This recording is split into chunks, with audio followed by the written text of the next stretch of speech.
بنای خواه گور و مهربان روشتان باش.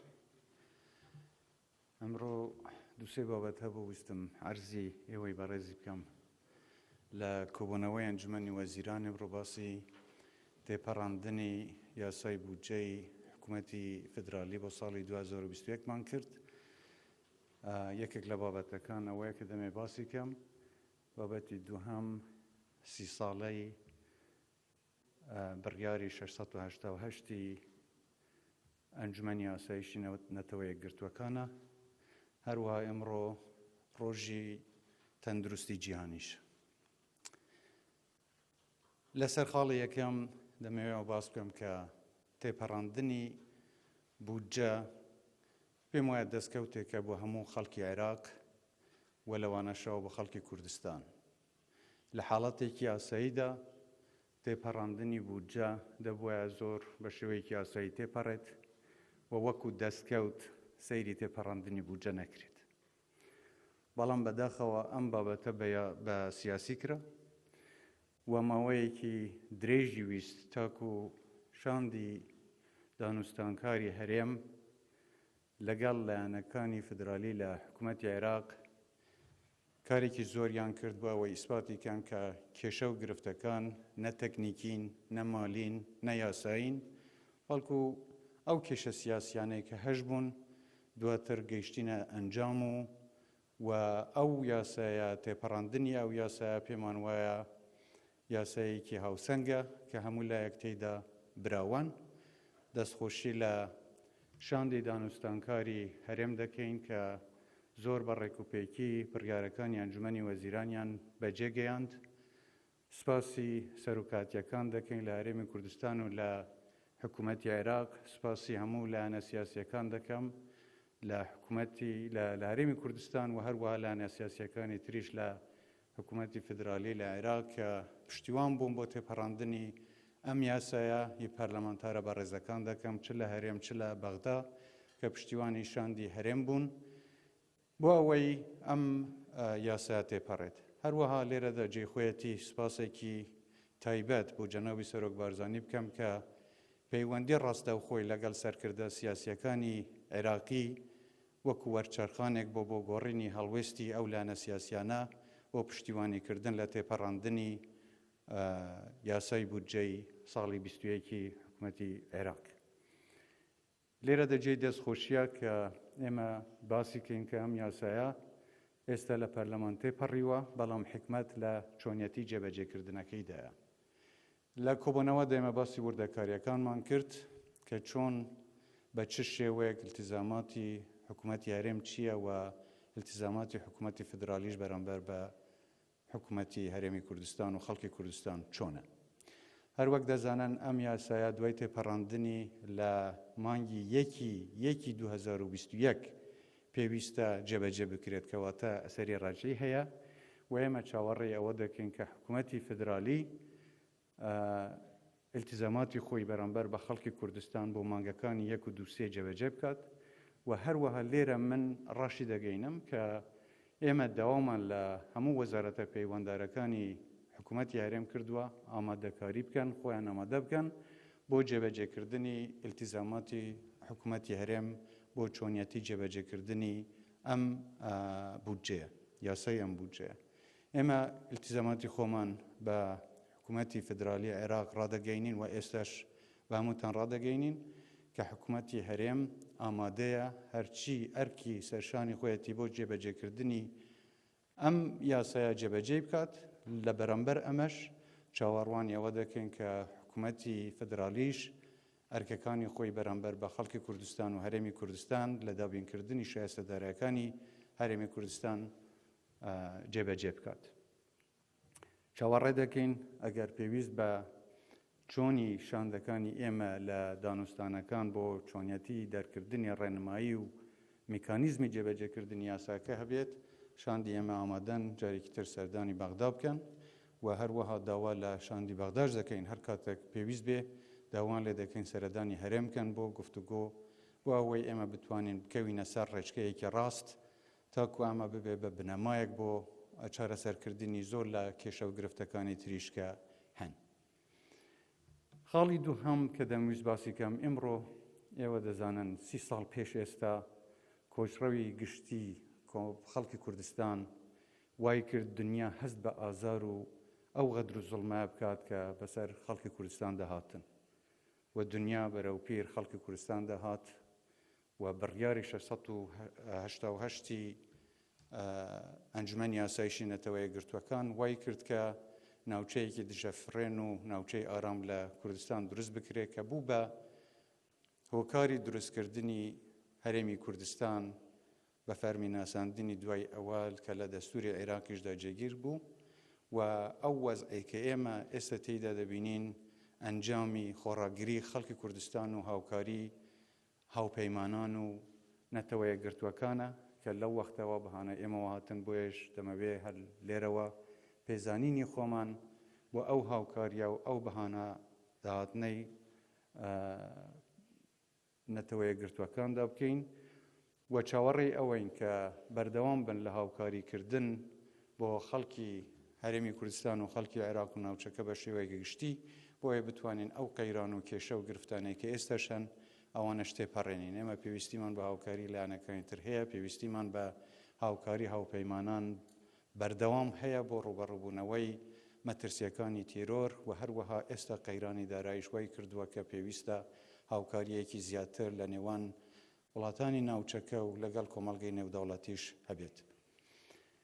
ئێمڕۆ دیسان ڕۆژی جیهانی تەندروستیە، بۆ ئەمەش من دەمەوێ پێزانینی خۆمان ڕێز و سپاسی خۆمان بۆ پزیشک و فەرمانبەرانی هەرێمی کوردستان دووپا بکەینەوە کە خۆیان کردوتە قوربانی بۆ ئەوەی ڕوبەڕووی هەموو ئەو کێشە تەندروستیانە بنەوە، بە تایبەتی ئێستا کە پەتای کۆرۆنا جارێکی تر بە شێوەیەکی خێرا سەری هەڵداوەتەوە و بە شێوەیەکی بەرچاو ژمارەی توشبوانی پەتای کۆرۆنا لە کوردستان هەڵکشاون.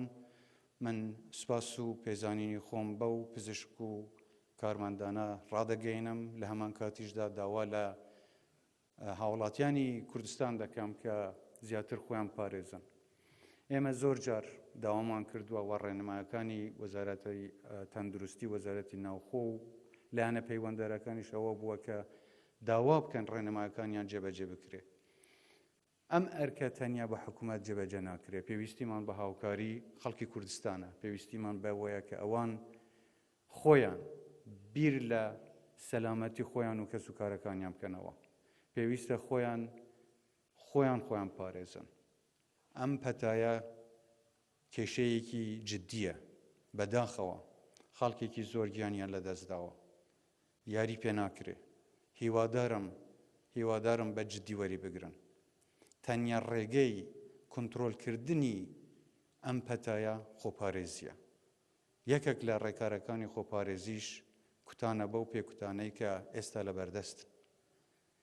حکوومەتی هەرێم هەموو هەوڵێکی بۆ ئەوەیە کە پێکوتەی دژی ڤایرۆسی کۆرۆنا لە کوردستان زیاتر بکات تاکو زۆرترین ڕێژەی خەڵکی کوردستان سوود ببینن و خۆیان بپارێزن. بەڵام بەداخەوە هەست دەکەم کە خەڵکی هەرێمی کوردستان وەکو پێویست بەرەو پیر ئەم داواکارە ناچن. داواتان لێ دەکەم خۆشەویستان، بۆ پاراستنی خۆتان، بۆ پاراستنی کەسوکاری خۆتان ڕێنمایەکانی وەزارەتی تەندروستی جێبەجێ بکەن و ئامادە بن بۆ ئەوەی ئەو ڤاکسینانەی کە لە بەردەستن بەکاربێنن. ئەمە بەرگری جەستەی ئێوە بەرامبەر بە ئەم ڤایرۆسە بەهێزتر دەکات. لە هەمان کاتیشدا ڕێگەی تری خۆپاراستن بەستنی دەمامک و دوورە پارێزیە لە شوێنە گشتیەکان. هیوادارم هەمووتان سەلامەت و تەندروست بن. سەبارەت بە خاڵی یەکەم من دیسان دەمەوێت تاکید بکەمەوە کە ئێمە وەکو حکوومەتی هەرێم بەردەوام دەبین لە جێبەجێکردنی ئەرکەکانی خۆمان و ئەوەی پێمان بکرێت بۆ دابینکردنی شایستەدارایەکانی خەڵکی کوردستان بە تایبەتی گرنگیەکی تایبەت بە تەرخانکردنی موچەکە دەدەین، بەڵام ئەوەشتان بیر نەچێت. ئیلتیزاماتی کە کەوتۆتە سەر حکوومەتی هەرێم کەم نین، بە تایبەتی لە دانی قەرزەکانە و ئەو بابەتانەی کە لەگەڵ حکوومەتی فدرالیش گەیشتونێتە ڕێکەوتن بەپێی یاسای ئەم بودجەیە دیسان بار گرانیەک لەسەر داهاتەکانی هەرێمی کوردستان دروست دەکات. ئێمە هەموو هەوڵێک دەدەین بۆ ئەوەی پێش هەموو شتێک گرنگی بە دابینکردنی موچە بۆ خەڵکی کوردستان بدەین و لە هەمان کاتیشە بەردەوام دەبین بۆ زیادکردنی داهاتی خۆمان بەو پرۆسە چاکسازیەی کە دەستمان داوەتێ و ئەمە بە هیچ شێوەیەک کۆتایی هێنان نییە بە پرۆسەی چاکسازی. ئەمە بەردەوام دەبین بۆ کەمکردنی خەرجەکانی حکوومەت هەروەها زیادکردنی داهاتەکانی هەرێم بۆی بتوانین بە باشترین شێوە لە خزمەتی خەڵکی کوردستان دابین. سوپاسی هەموو لایەکتان دەکەم. ئێستاش ئەگەر پرسیارتان هەیە من لە خزمەتم.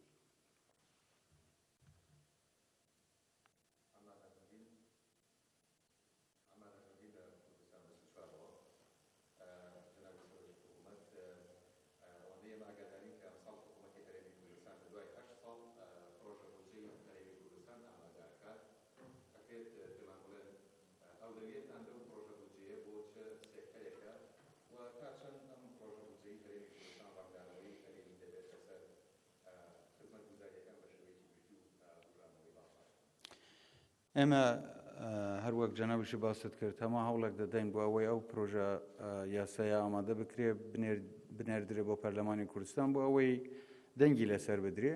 ئێمە تا ئێستا چاوەڕێی ئەوە بووین کە یەکێک لە داهاتە سەرەکیەکانی هەرێم کە دابینکردنی شایستەدارایەکان بووە لەلایەن حکوومەتی فدرالی بەڵام دواکەوت بەپێی ئەوەی کە تێپەڕاندنی بودجە لە حکوومەتی عێراق دواکەوتووە. ئێستا ئێمە لەو خاڵە گەیشتینە تقریبان ئەنجام و ئەوەی بەرچاوتان ڕوون بێ پێشتریشم باسم کردووە سێ سەرچاوەی داهاتی ئەساسی هەیە لە هەرێمی کوردستان. یەکێکیان ئەو شایستەدارانەیە کە لەلایەن حکوومەتی فدرالیەوە دابین دەکرێت، ئەوەی تر داهاتی نەفتیە و بەشی سێیامیش داهاتی غەیری نەفتیە. ئێستا داهاتەکانی ئێمە دیارن کە بە چ شێوەیەک پێویستە ئامادەکاریان بۆ بکرێ و هەروەها خەرجیەکانیشمان دیارن کە چۆن ئەو خەرجیانە پێویستە ڕێک بخرێن. ئێمە هەوڵ دەدەین واقعی بین لەگەڵ وەزی خۆمان لەگەڵ بارودۆخی ئێستا هەرێمی کوردستان واقعی بین، نەک بین نەفەقاتێکی زیاد ئێمە ئامادە بکەین و پێمان پڕ نەکرێتەوە.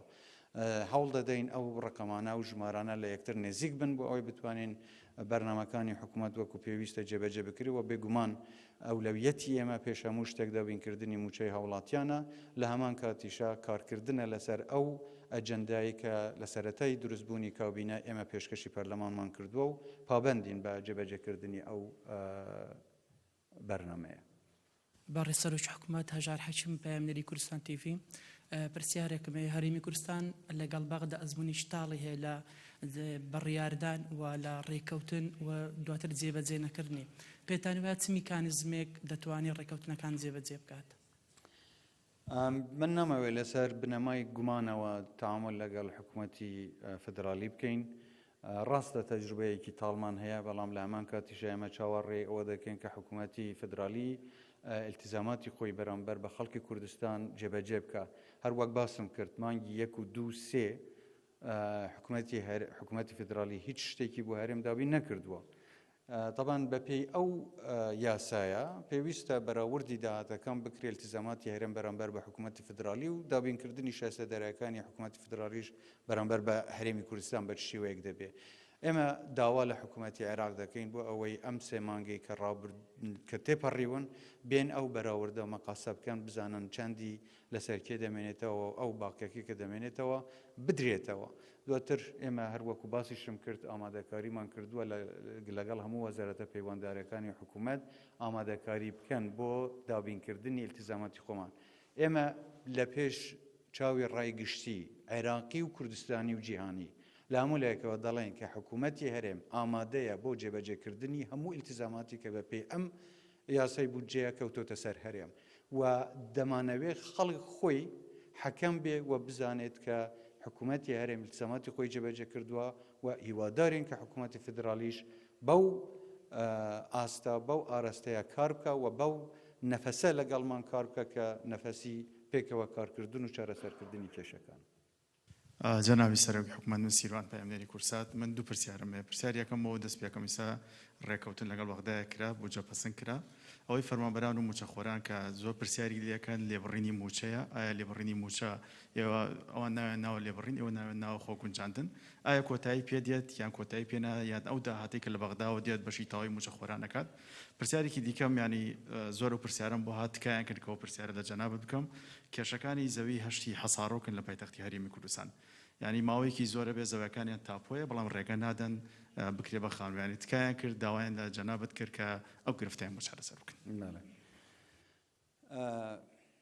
سەبارەت بە کێشەی حەسارۆک بە ئەوەل جار باسی ئەوە بکەم بێگومان ئێمە دەمانەوێ ئەم کێشەیە چارەسەر بکرێت چونکە چەندین داواکاری ڕاستە و خۆش بە من گەیشتووە و لەگەڵ بەڕێز پارێزگاریش قسەمان کردووە بۆ دۆزینەوەی ڕێگەی گونجاو مەسەلە ئەوە نییە کە ڕێگری بکرێت لە جێبەجێکردنی پرۆژەکەی هەشتی حەسارۆک مەسەلەکە ئەوەیە چۆنیەتی دابینکردنی ئەو خەدەماتانەیە کە پێویستە حکوومەت دابینی بکە و لە هەمان کاتیشە لە زۆر جێ پێشتر چکەمە پرۆژەیەکی پێشینەیە و ئاڵوگۆڕی و دەستکاری زۆری ئەم زەویانە کراوە و ئەوەی کەسێک زیانی بەرنەکەوێ و هەموو شتێ بە شێوەیەکی یاسایی وەکو خۆی تێپەڕێت داوام کردووە و لەگەڵ وەزارەتە پەیوەنددارەکان لەگەڵ پارێزگاریش قسەم کردووە بۆ دۆزینەوەی چارەسەری گونجاو تاکو خەڵکەکە بتوانن سوودمەند بن لە ئەو زەویانەی کە پێشتر پێیان درراوە.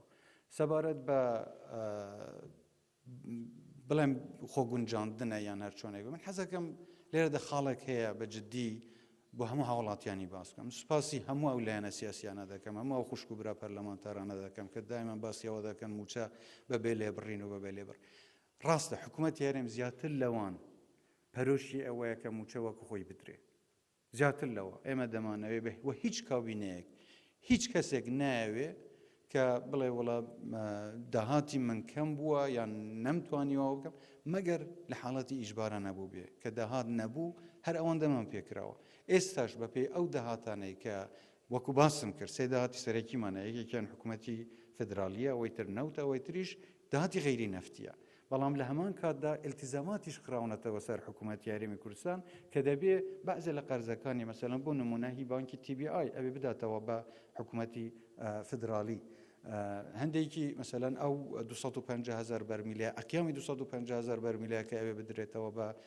حکوومەتی فدرالی نیوەی داهاتی غەیری نەوتی فدرالی لە هەرێم ئەوێ بدرێتەوە بە حکوومەتی فدرالی ینی خەڵک کە باز دەکا بودجە پەسەند کرا پارەی حکوومەتی عێراق دێت بەو شێوەیە نییە کە ئەو پارە ئیزافەتەن لەسەر ئەو داهاتەی کە لە هەرێمی کوردستاندا هەبووە تۆ بێت بەراوردی بکەیتەوە چەند لە هەرێم بۆ حکوومەتی عێراق دەگەڕێتەوە چەندیش لە حکوومەتی عێراقەوە هی حکوومەتی فدرالی بۆ هەرێم دێت لێرەدا فەرقەکە بە شوێک بێ بێگومان ئەولەویەت بۆ ئەوەیە کە ئەم پارەیە بخرێتە سەر پارەی موچەی موچەخۆران ئەگەر توانیمان بە شێوەیەکی تەواو موچەکان بدەن کە هیوادارم لە کاتێکی نێزیکیشدا ئەم ئامانجە بێتە دی بەڵام زۆری دەمێنێتەوە لەسەر چۆنیەتی جێبەجێکردنی ئەم ئیلتیزاماتانە بەتایبەتی لەلایەن حکوومەتی فدرالیەوە وەکو باسم کرد حکمەتەکە لە چۆنیەتی جێبەجێکردنەکەیدایە و ئێمە داوامان وایە لە حکوومەتی فدرالی کە ئەم خاڵە بە هەند وەربگرن و ئەو شایستەدارانەی کە مافی خەڵکی کوردستانە وەکو خۆی و لە کاتی خۆی دەبنێر.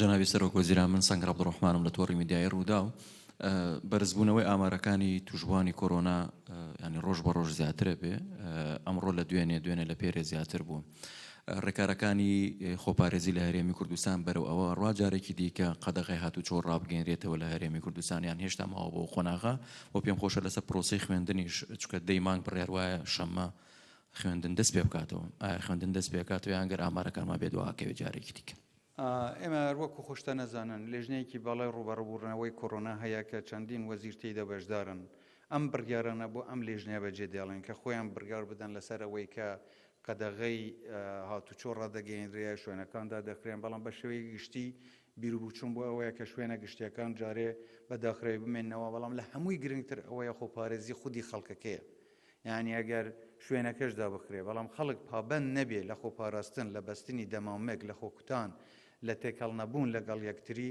طبعاً حکوومەت هەر بەشێکی پێدەکرێ بەشەکەی تر بەرپرسیارەتیەکی گەورەتر دەکەوێتە سەرشانی هاوڵاتیان خۆیان کە خۆیان بپارێزن بۆ ئەوەی ئەم ڕێکارانە یان ئەم بربەستانەی کە دەکەونە سەر ڕێگەی هاوڵاتیانیش ئەوانە ئەسڵان پێویست نەبێ ئەگەر هەر هاوڵاتیەک هەوڵی خۆپاراستن بدا حکوومەت یارێم پێویست ناکە گرفت دروست بکە لەسەر ڕێگە داخستن یان شوێن داخستن لەبەرەوە من دیسانیش دەڵێم لێژنەی باڵای کۆڕۆنا ڕێنمایی و بڕیارەکانی خۆی هەیە و لە کاتی پێویستیشدا ئەو بڕیارانە ئەوان دەیدەن بەڵام داوای شخصی من لە خوشک و برا بەڕێزەکان لە هاوڵاتیە خۆشەویستەکان ئەوەیە کە خۆیان زیاتر لە هەموو کەسێک خۆیان پارێزن ئەمە تەنیا ڕێگەیە بۆ ئەوەی ئێمە بتوانین بە شێوەیەکی سەرکەوتوانە ڕوبەڕووی بڵاوبوونەوەی ئەم پەتایە ببینەوە.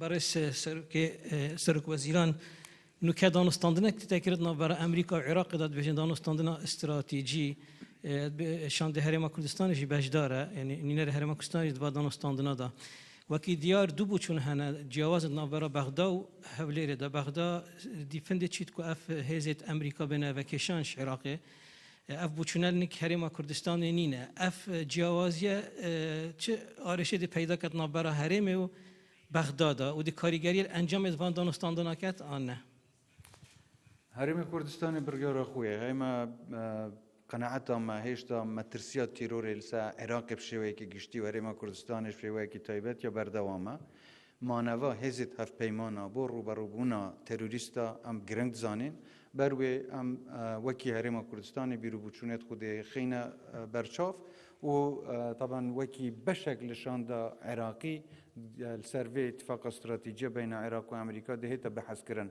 ئەنجامێت گفتوگوێ دێ چ بن نەتیجە ئەو دێنە جێبەجێ کرد. زۆر سپاس دەستان خۆش کەستە ماوە فەرم. بەڕێز سەرۆکی حکوومەت من سەربازم لە سەتەلایەتی گەلی کوردستان دەمەوە پرسم ئەگەر هەردوو لە بابەت بن بە میکانیزمەکانی جێبەجێکردنی ئەو ڕێکەوتنی کە کراوە بۆ ساڵانی داهاتوو ئەم ڕێکەوتنە دەکرێت ببێت بە بنەمایەک بۆ ساڵانی داهاتووە ئەم ڕێکەوتنە درێژ بکرێتەوە.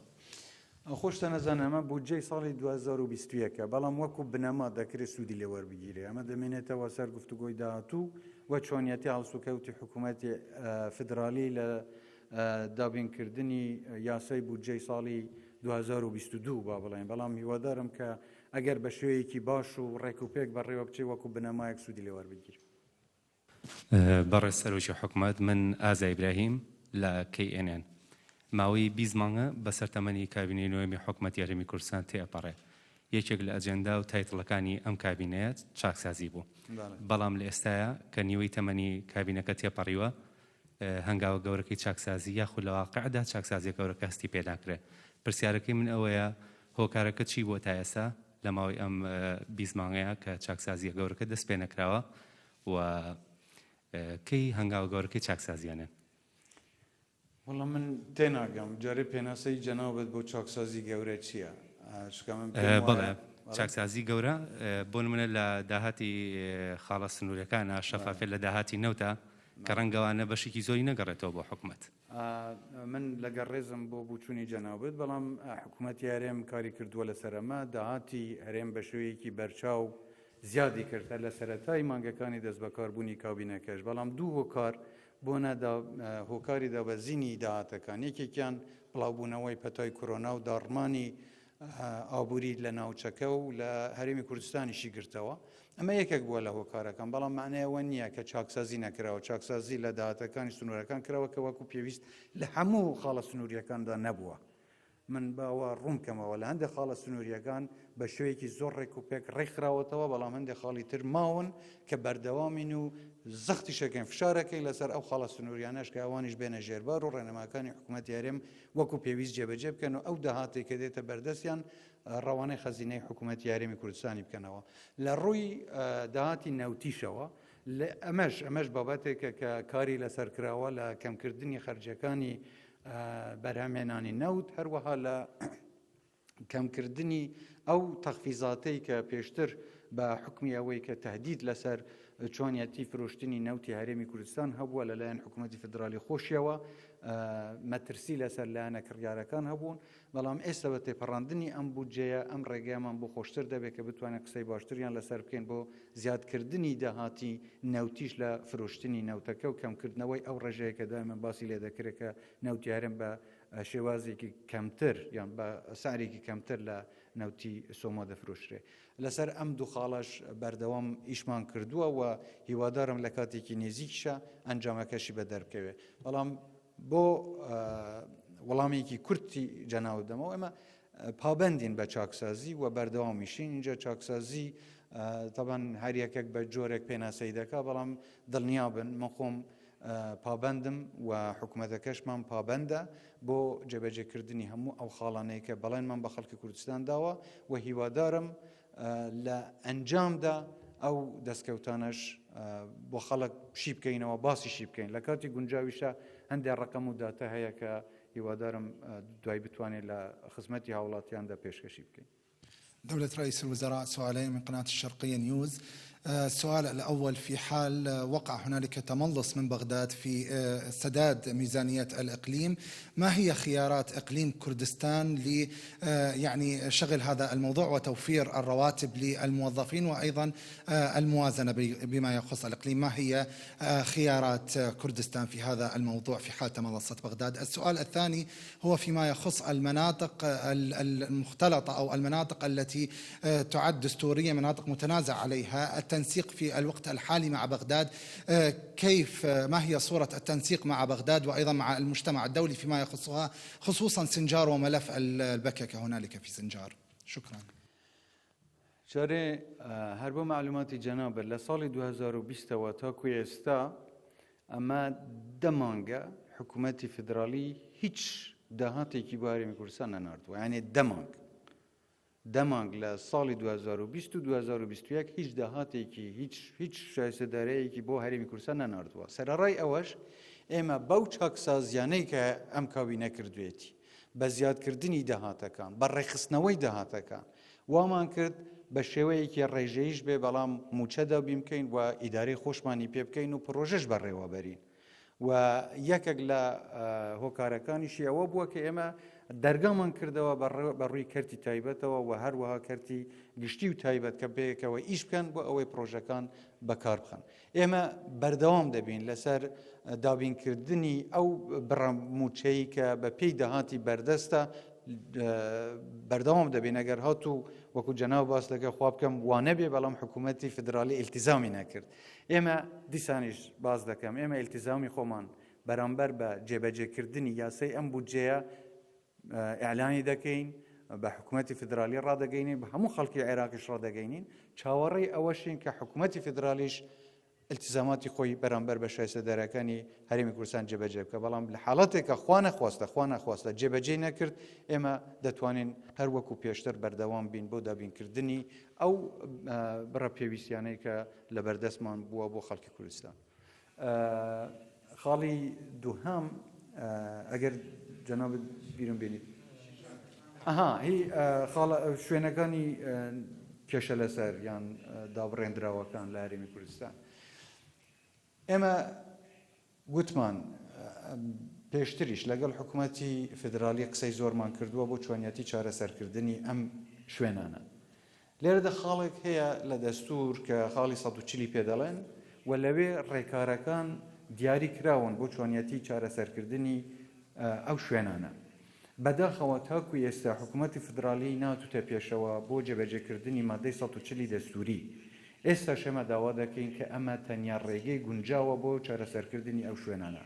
بەڵام لە هەمان کاتیشە بۆ هەندێک چارەسەری خێرا بۆ نمونە ڕوبەڕووبوونەوەی تێرۆریزم لەو شوێنانە داوامان کردووە کە هەماهەنگیەکی زیاتر لە بینی پێشمەرگە و هێزە سەربازیەکانی عێراقی دروست بکرێت چەند خاڵی هەماهەنگی دروست بکرێن کە تاکو ئێستا بەداخەوە وەکو پێویست حکوومەتی فدرالی ناتوتێ پێشەوە بۆ دروستکردنی ئەم ناوچانە کە هەماهەنگی پێویست لەو شوێنانەدا بکرێ. ئێمە ڕێککەوتنێکمان لەگەڵ حکوومەتی فدرالیدا کرد لەسەر چارەسەرکردنی کێشەی شەنگار بەڵام بەداخەوە تاکو ئێستا جێبەجێ نەکراوە هەرچەندە قسەی جیاوازی لەسەر کراوە بەڵام ئێمە خۆمان دەزانین کە ئەم ڕێکەوتنە جێبەجێ نەکراوە بەداخەوە و بربەستی زیاد هەیە لە چۆنیەتی جێبەجێکردنی و ئەو بڕیارەی کە حکوومەتی فدرالیش لەگەڵ حکوومەتی هەرێم داویانە و گەیشتونەتە ڕێکەوتن لەلایەن هەندێک لایەنی ترەوە ڕێگری دەکرێت لە چۆنیەتی جێبەجێکردن. مساء الخير. بسام عبد الأحد مدير مكتب قناة العراقية في أربيل. أنا كان مفروض أسأل عن الحظر لكن الزميل سبقني. دولة رئيس الوزراء أسألك اليوم، هل ما تحقق من تضمين حصة إقليم كردستان في الموازنة يعتبر نصر للسياسة طويلة الأمد اللي اتبعتها الحكومة والاجتماعات الكثيرة والزيارات المتواصلة مع بغداد؟ هل تعتبروا هذا نصر بالنسبة لحكومتكم؟ السؤال الثاني، كيف ترون العلاقة المستقبلية مع بغداد؟ پێم وایە هەر جۆرە نزیکبوونەوەیەک لە بینی بەغدا و هەرێم دەستکەوتە بۆ هەموو خەڵکی عێراق و خەڵکی کوردستان. منەوە تەنیا بە دەستکەوتنەوە بینم، نەبوو شەخصێک، نەبوو کابینەیەک، نەبوو حکوومەتێک، بۆ هەموو خەڵکی عێراق، بۆ هەموو خەڵکی کوردستان تەبایی و ئاشتەوایی لەم وڵاتەدا دەستکەوتە و ئەمە سەرکەوتنە، ئەم سەرکەوتنە بۆ هەموو لایەکە. خۆشتە نەزانە لە سەرەتای قسەکانم باسم کرد کە کێشەکان کێشەی یاسایی و تەکنیکی و مالی نەبوون، کێشەی سیاسی بوون و کێشەکانش بۆ ئەوە بوون کە بەشێک لە مافە دەستوریەکانی هەرێمی کوردستان پێشێل بکرێت. سەرکەوتنی حکوومەتی هەرێم بۆ ئەوە بووە کە ئێمە داکۆکیمان لەسەر پاراستنی مافە دەستوریەکانی خۆمانمان کردووە. لە هەمان کاتیشە حکوومەتی فدرالی ملزەمە بەوەی کە بەرامبەر بە هەرێم شایستەدارەکانی هەرێمی کوردستان بنێرێت. وەوەی ئەم کێشانە چارەسەر بکرێن پێویست بە تەداخلێکی سیاسی هەبووە کە باسم کرد لە سەروی هەمووانەوە جەناوی سەرۆک بارزانی لەگەڵ حزبە سیاسیەکانی عێراقی لەسەرخەت بۆ قسەی کرد کە ئەمە بوو بە هۆکاری گۆڕانی هەڵوێستی سیاسی لە بەغدا و شاندەکانی ئێمەش لە ڕووی تەکنیکیەوە، لە ڕووی یاساییەوە، لە ڕووی مالیەوە گەیشتنە ئەو وردەکاریانەی کە هەیە. بۆیە پێم وایە کە ئەمە دەستکەوتێکە بۆ هەموو خەڵکی عێراق، بۆ خەڵکی کوردستانیشەوە.